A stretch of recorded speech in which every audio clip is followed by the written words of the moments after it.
we've had multiple reports recently about Andrew Garfield returning as Spider-Man in what sounds like it's going to be the Amazing Spider-Man 3, aka Spider-Man vs. Venom, but also possibly in Secret Wars and who knows where else.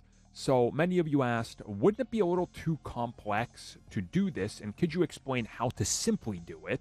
And sure, I'm going to tell you how they can do it with zero effort, or just about zero effort, and literally have it pay off and make sense. Like, it's super simple.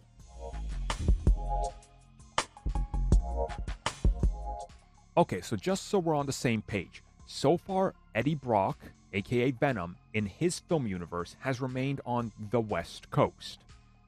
Then he got teleported into the MCU, the symbiote, which can look through time and space and is connected to a hive mind across the multiverse, knows about the existence of Spider-Man.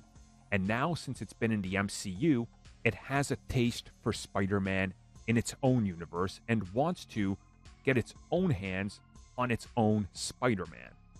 So Venom 3, it's very much still set in the universe that it was originally set in, after Eddie Brock gets sent back. Except things have now gone a little crazy, a little different.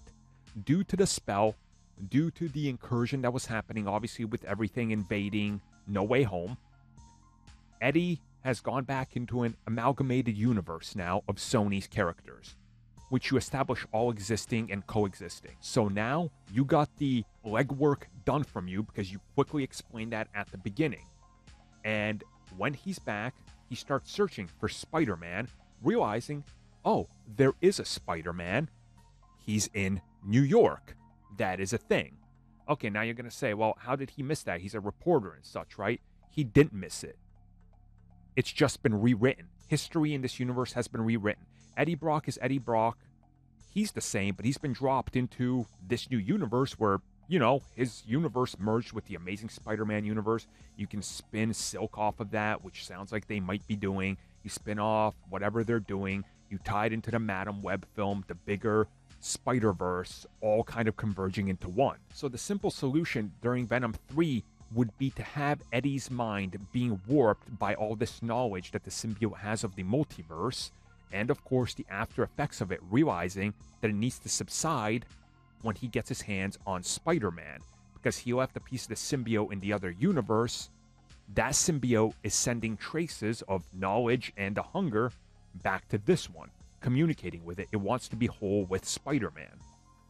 So at the end, just literally have Eddie going to New York, going to, let's just say Peter has started to work for the Daily Bugle, going in and asking to meet Peter Parker, this reporter who's taking pictures of Spider-Man, and the two sit down for a chat. And we know that Eddie knows, but we know that Peter doesn't know. There's your ending of a film.